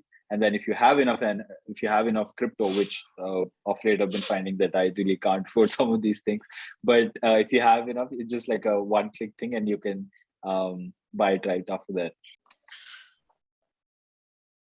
Cool. All right. Okay. So you brought up a great point. Why should NFTs have value, right? But I think before that, so India historically, right? And I think this goes back to my shoe example, right? Because shoe resale has been, or anything resale for that matter, has been like a Western concept. Historically, like buying something that is secondhand has always been looked down upon in India, right? Like, why are you buying secondhand? Even yesterday, I was out with a friend of mine, and I told him that like if I were to buy a four-wheeler, I would probably just like get a secondhand car, right? That doesn't mean I would buy like a secondhand 20-year-old Maruti 800, but like it just makes more sense because it doesn't have like the minute you buy something, it loses value, right? So it's not adding on to your net worth in any way. And the immediate response I got was something down the lines of, why would you do that? There's no way to verify if it's, like the right, like if it's working condition or things like that. And I feel that exemplifies like the general sentiment that we have for buying something that was bought by someone else, right? And I think, ironically, that is exactly what NFTs are. Like NFTs are made to be resold. So like, how do you look at that cultural aspect of it, right? Because culturally, reselling is really not something that I find people around me comfortable with, right? But is it that just because it's in the digital space, people will look at it a different way? Or is that like a cultural barrier that NFTs and mass adoption will have to kind of overcome in order to gain that rapid acceptance in India? That's an interesting question, but I think before that, I think I will add one caveat that buying and reselling is just one use case of an NFT, right? There can be other use case.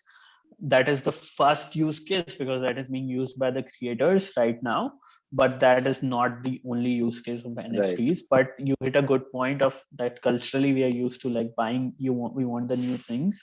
The good thing is when you're buying something digitally, there's no difference between new and old, right? If it is a digital image, there's no wear and tear, right? It's a digital image, it's the same, you buy it and you sell it. So I think culturally I understand that the concept of buying and selling is new, but I think the concept of reselling for the benefit, for the when increase in profit is not. In fact, I see a lot of reselling of these bikes and cars. Now we have a lot of many companies where we happen. What we need is we need assurance. Okay. So a lot of reselling, we don't do that P2P, like person to person, because we are okay. I'm personally not an expert, right? So when I go and buy a second-hand car, I don't trust myself that I can do that. But I would trust somebody else. Like I would go to a place which tells me, and I do that. We have done this, we have checked, and they charge me little more. Right, I can get less from you, but they charge me a little more. But I'm happy to pay because that is verified, right? So I think we are okay with that. Another example is the same how e-commerce went up in India, right?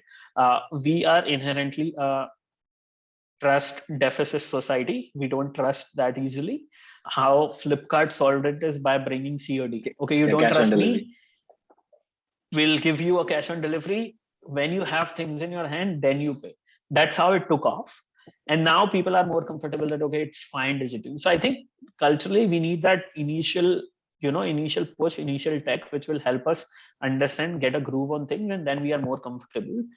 So we talk in that terms, I think NFTs are, once you understand the tech, once you know that it is easily verifiable, I think they can inherently remove that barrier, and people would be. In fact, I see a lot of Indian traders of NFTs on Twitter and talking about it and buying it. It is still way far in the future when we would have adoption by more people.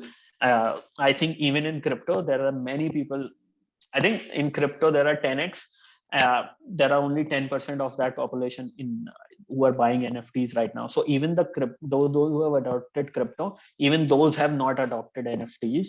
So for mass adoption, I think it is going to take a little more time than now. But the inherent question that culturally, is it going to be in favor or not? I think it is going to be in favor, but we would need to see one of the use case where maybe it is going to happen through god and goddesses images, right? You buy them first digitally, so that okay, that is your first NFT. You bought Sitaji, you bought Ramji, that is your first NFT now culturally. But then there is also a cultural aspect, whether you want to sell it for profit. I don't know. So I think it will be interesting to watch out. Of course, I don't have an answer to that, how that would happen, but I am hopeful that it would be positive from the Indian cultural perspective.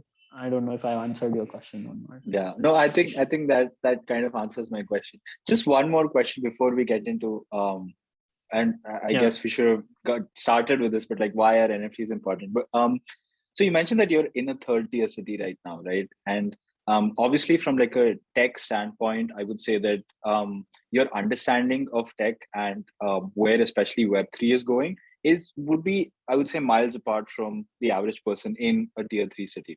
How, like, what is your thought process as an entrepreneur?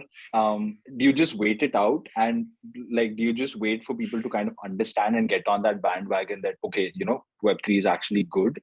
Or is there something that as an entrepreneur, or as part of like that first wave of people that really understand how valuable it is, that you try to disseminate that knowledge in the people around you? Yeah, I think, see, what I have seen, and with me personally, with others as well, most of the people honestly start, and including myself, start because we see that we can make money, right? We see that we can speculate and make money here. But once you go in, once you understand the tech, then you understand that it's beyond, it's more than us, right? It's something which can change how things work. And all of us have faced these situations, right? When you're frustrated about certain things, you're going to a government department and you see this should happen better. So when you go understand this space, then you can see that there are a lot of solutions which can come out of this, right? So then around, and this is again a post on Twitter, that around 10% of the people would always convert into builders, right? So you start as a speculator, you start investing in buying, but then you become builders. So think of this right now, NFT as a sandbox, right? An experimentation stage where imagine if you could have you had access to buying Amazon or Facebook when they were just starting, right? This, we are at that stage right now. So there are many Amazons which are being created right now, and maybe if you're lucky you can get hold of that and you will make a lot of profit. But there is also a lot of downside, right? Your money can go to zero. Now when what happens in the sandbox is most of the sandbox would have to be funded or created by the government, right? Or there has to be some incentives for people to build. The good great thing about all of this is happening on its own.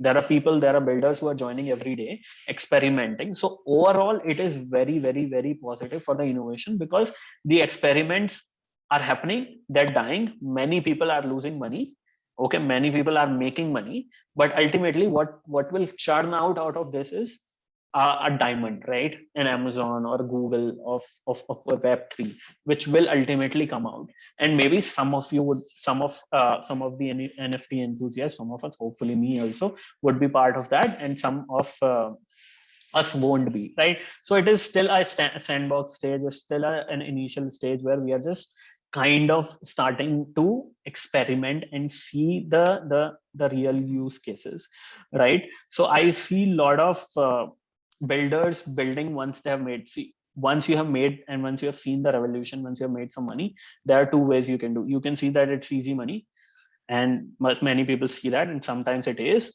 and some people can start building, which takes time, right? So there is a lot of fraud, a lot of copy pasting, we call copy pasta, which happens in the space where you just copy Bored Ape and release it, make some money and go away. So there's a lot of experimentation stage.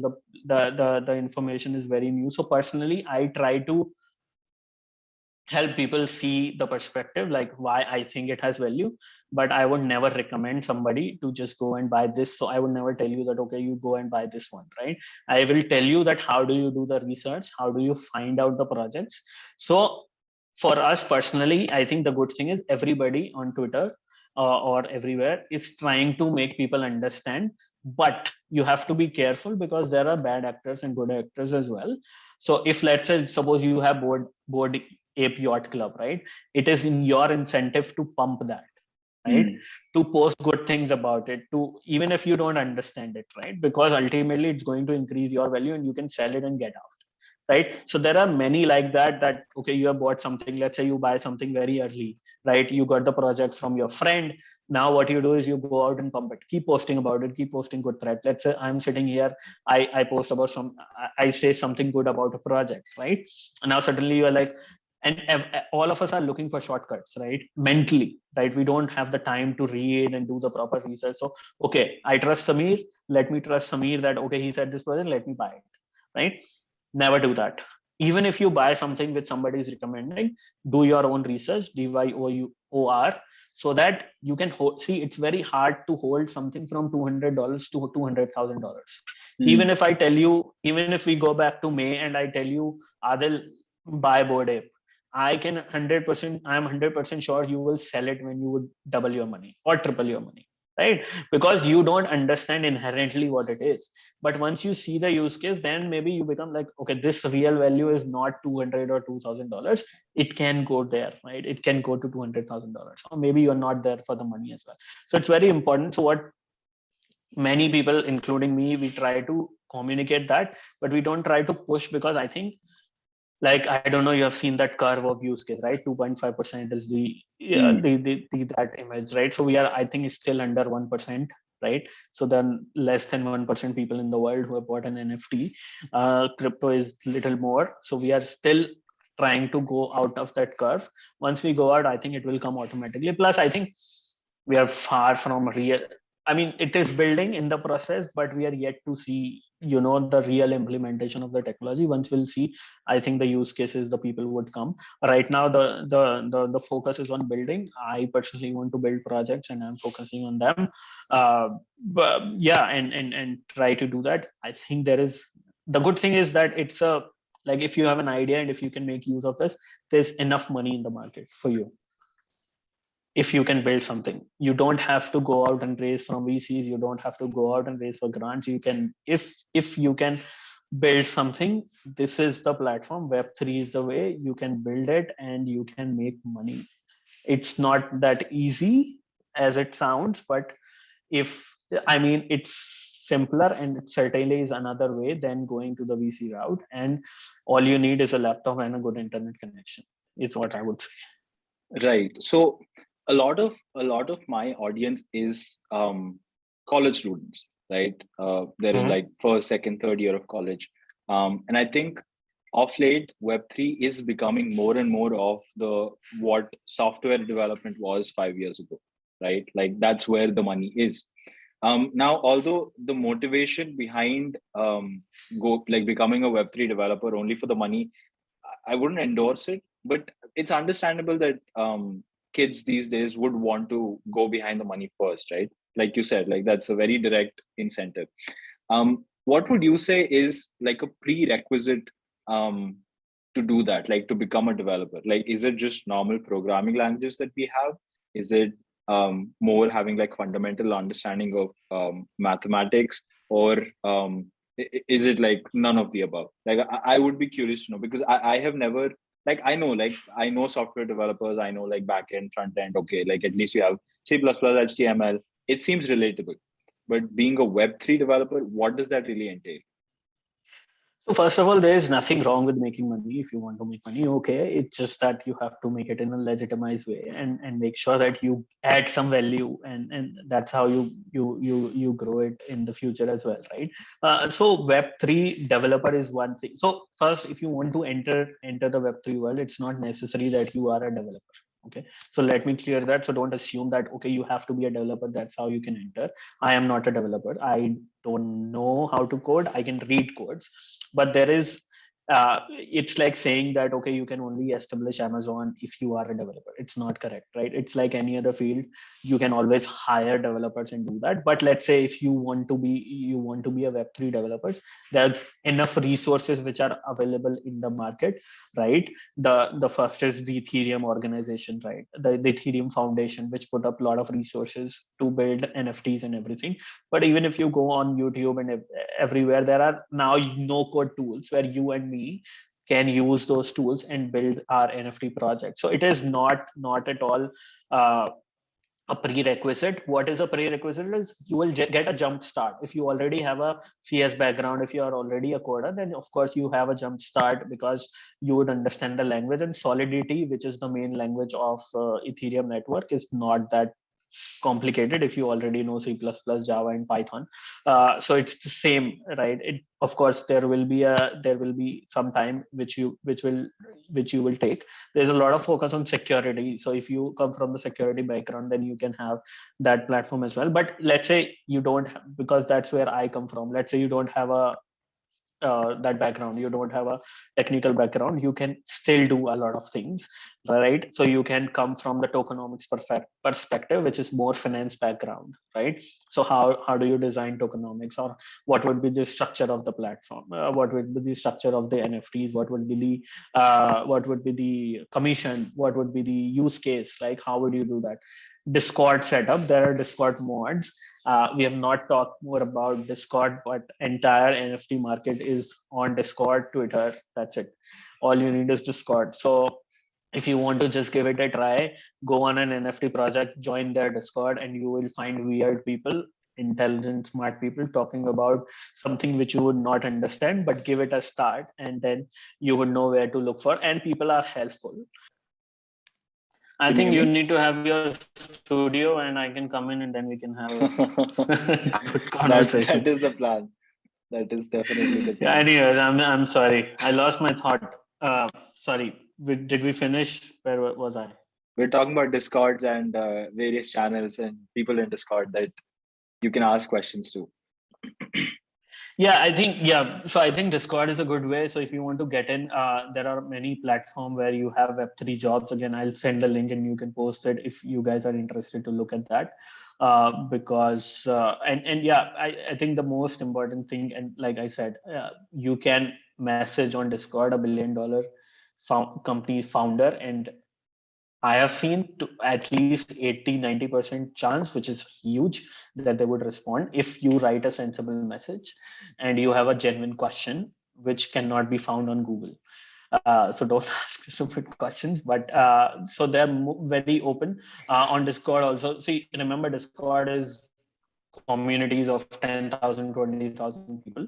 So, and people are helpful because it also ties back to your initial question, when all of the people who are inside in doing this think that they are also very early and they need to communicate to more people. So they are more open, and they are, and if you think in this way, it is incentivizing them indirectly. Like if you own an NFT, somebody comes into that project and you are explaining to them and they end up buying, ultimately it's increasing your value.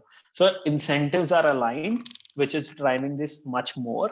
And that's the whole part of how blockchain and everything, that we want to align the incentives so that everybody can work in the favor and everything. And that's how the DAO concept and Web3 and everything comes in. Yeah. Maybe we'll leave DAO for next time, because I feel this was already quite a heavy conversation. But yeah, would love to get into DAO as well. So DAO, for people who don't know, is decentralized autonomous organizations. Correct me if I'm wrong there. Yes. But Absolutely. yeah, I've heard a lot about DAOs of late, and especially a lot of creators are talking about it. I think Tanmay Bhatt is one who is doing a lot of investing, so he talks a bunch about DAOs. But we'll park that for part 2. So we already have content for part 2, which is great. Yes. One thing that I would like to say overall is that I really feel like NFTs are about community, right? So at the end of the day, that's a huge positive that I see, that like building communities that provide value to each and every member, right? So that can mean if you're staking your NFT, which means you're basically saying, I won't sell it, I will keep it within the project. You get certain incentives. It means if the project goes on and let's say makes a game, then your NFT kind of automatically gives you certain benefits within the game, right? So that can be character unlocks or certain level unlocks, things like that. A lot of different applications. But I think it's the community part that I find particularly fascinating and most crucial, I would say, right? Which I feel ever since I started GyaanCentral, that also, like, the more I read about these things, the more like it kind of reinforces that notion that community at the end of the day is what matters, right? Because even if we look at marketing, we look at like just sales in general, like when you want to sell something, you're basically selling it to a community of people who are facing a collective problem, right? So when you buy Apple products, it's a community of people who want to have like a status symbol. If you buy Nike Air Jordans, it's the community of people who want to do more when they're playing sports, right? Who want to like be the best athlete they possibly can. So I think community at the end of the day really is the foundation of everything, really. Like as humans, NFTs really hits the nail on the head and kind of monetizes community, like you rightly said. I think to kind of wrap up this conversation, we can kind of go back to NFTs, like we talked about a little bit ago, and just kind of preface why are NFTs important? Like, why are they valuable at all? Which I think you rightly pointed out. So what's the big deal? Why are NFTs so valuable? Yeah, I think one thing which I'll share is that community is definitely a major part, but it's not a necessity for an NFT project, right? So if you are an artist, let's say you're building a very good digital art like Beeple or X Copy and all of these different artists, right? And we'll post the names in the group, in the chat as well, in the show notes. But it's not necessary, right? It's just one of the use case of having a community. And of course, I personally like that, but it's not necessary that you have that. You can also align without having that community, right? So let's say you are an X Copy or a Beeple collector. You itself is a community who has bought, but you might not be talking to each other's to the community. And like you rightly said, as humans, our tendency is to like people who are like us, right? Earlier, there used to be communities locally. You will find people, you will play with your tribe, right? Now you do that digitally. You go to pages on Instagram or Facebook and like and follow them. Those will where you see the people like you. So Discord and NFTs give you that tribe to finding that tribe, right? So you can, let's say you are aligned more with a certain type of basketball player, then you can buy their NFTs, or you are in the cricket and there is NFTs for cricket. So there will be cricket fans. And remember, you paid for NBA Top Shot because you are an enthusiast, right? You like basketball. So maybe you like one of the players. Then there can be communities of that. So it's monetizing and everything to do that. But let's come back to why NFT should have value. Now, this is a very good question. Why? Because people say, okay, you just paid $10,000 for this image. I can save it. I can save it and there I have it. Of course, you can do that. You can replicate it as much as you want, and it's fine, right? But you won't own it, right? And now owning it might or might not come with other incentives, right? What do I mean by that? Let's suppose I have Bored Ape Yacht Club NFT. It's an NFT. Now it's a picture of an ape. You can go on OpenSea right now. You can right click, save it, and there you have it. But you don't have the rights of that image, right? So what NFT also solves is the proof of ownership. Okay, you don't have a proof of ownership. I have a proof of ownership. Now what does that proof of ownership gives me is the right to be part of that community. So it is a picture of 10,000 apes.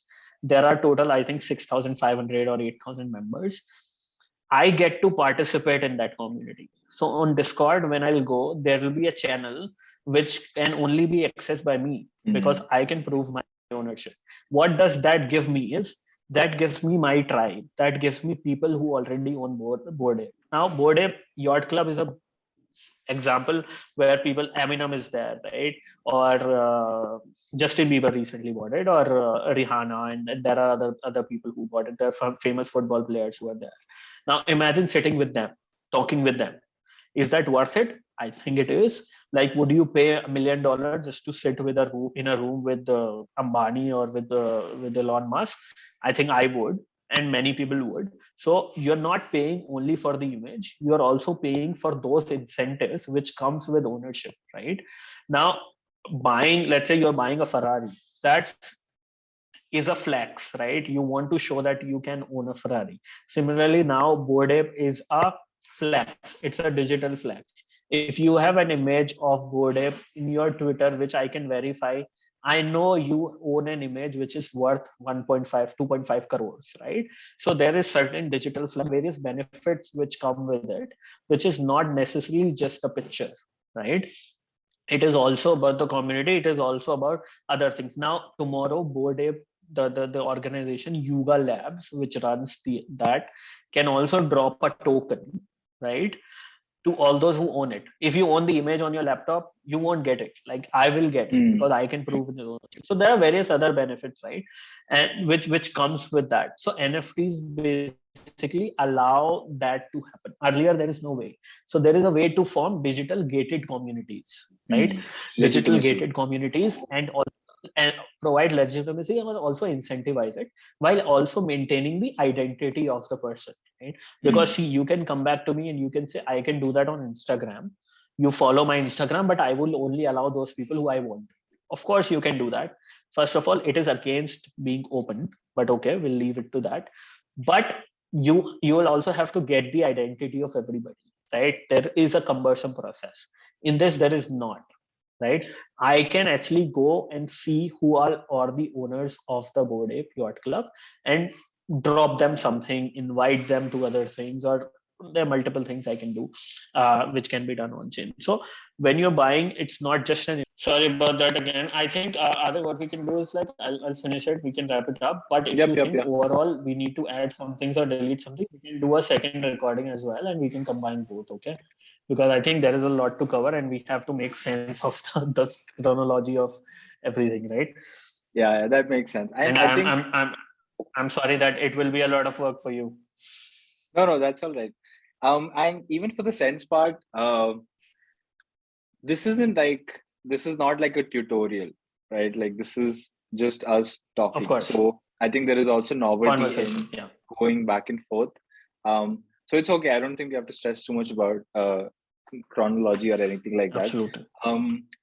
But yeah, I think we can definitely wrap it up here. This So was... I'll finish. Okay, I'll finish then what I was saying. Yeah. So I think so now it is not a necessity that it would have something else, right? All these utilities I'm talking about. An NFT can simply be an image. But what the point is that you can prove the ownership. So whatever right comes with ownership, right? Think of it like Mona Lisa or Monet, any painting you buy, right? You can have it, so you and I can own a digital copy of it, right? But we cannot sell that. The original owner can only sell that, right? Now whether he bought it because he likes it, or he bought it because he want to sell it, or he thinks the art would appreciate, that's his point of view.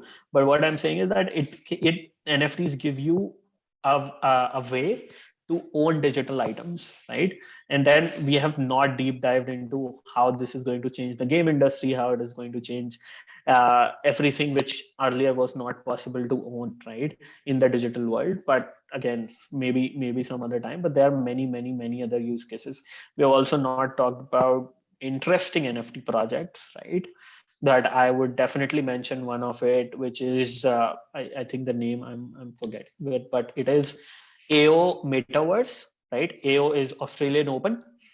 Okay, I don't know if you're a tennis player or not, but so it is an official Australian Open project. What they did was they created NFTs of balls. I think 10,000 balls, 7,000 balls, which are mapped to the court. Okay, and what they did was they record whenever the ball. So the winning shot would touch a certain point on the court. That court point, the point of that court would represent the ball, right? So if you own that ball, right, the digital representation of that ball, and if the winning shot is hit on that spot, you get the physical ball, which was the winning ball, right, delivered to you. So again, another interesting use case. But there are many other use cases, many interesting projects which are being built. And remember, whenever there is a new tech, right, initially the use cases are similar to what we see in the real world, right? So like earlier we used to buy books in the real world, now we buy on Amazon, right? But later, as we grow, the tech have use cases which are not possible in the real world, right? Think about Tinder swiping. Now there is no physical representation of swiping in the real world, because you don't just do right or left, right, to select things. But on digitally, that's a good use case. So I think we are at least we're just at the start, and we are going to see some revolutionary tech, some very interesting projects in the future. Yeah, that makes sense. It's just the start. Yeah, definitely. And I think we can definitely use this to keep revisiting this conversation frequently, to talk more about developments. And like the more I get into it, the more as I build my brand of GyaanCentral, I definitely would want to have my own NFTs at some point. Of course, like well thought of what the application would be, like what is it actually for, and not just like an empty NFT. But yeah, that's definitely on my radar as well. But yeah, I think we can wrap this up. This has been a wonderful conversation. Samir, I think we have a ton of points, and I'm really excited to kind of put this out to the world, because I know that I have friends around me that would benefit greatly from some of these basics and some of these questions that we've talked about today. Any closing thoughts? Anything that you would want to mention to the viewers?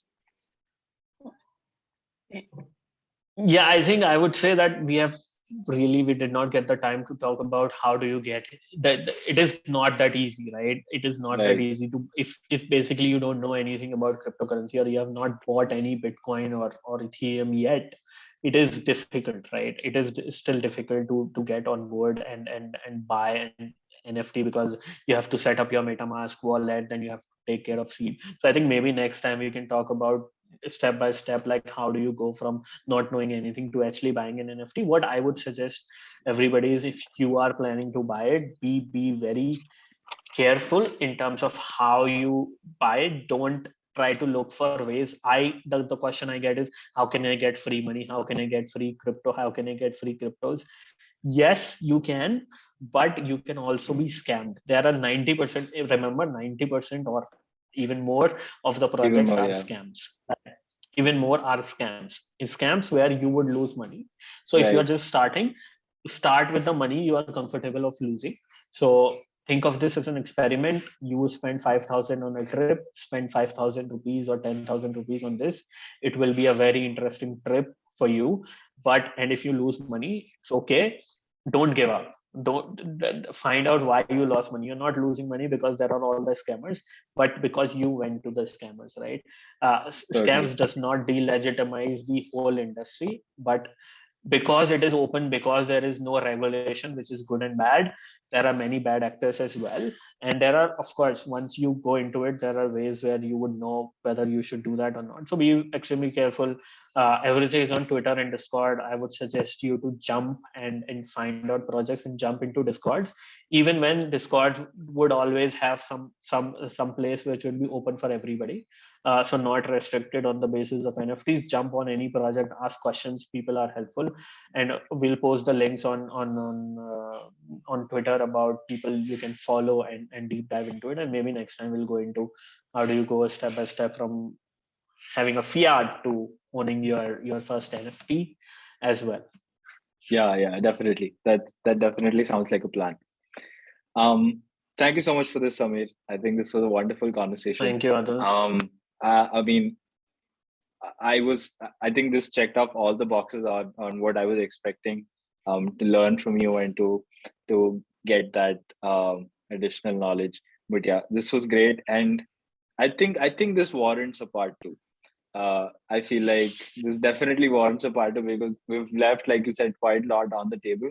And I would love to revisit this in let's say a few months and talk more and deep dive into whatever else is there to talk about. Thank you. No, I appreciate the questions. I think you had great questions. This is also my first time, so I appreciate it, and I also learned a lot because you gave me food for thought and to explain. So thank you so much, and those who are listening, keep following Adil. Yeah, thank you so much, Hamir. We will close it here, and yeah, to the viewers, everything that we've talked about will be in the show notes. I will link all the projects, all the people that you can follow on Twitter, all of the threads, even all the resources that you want. I'll make it as exhaustive as possible. I will also link Samir's profile and some of his work, so you guys can go and follow him as well. But yeah, this has been great, and Thanks so much. Thank yeah, you, sir. look out Take for care. part two. But yeah.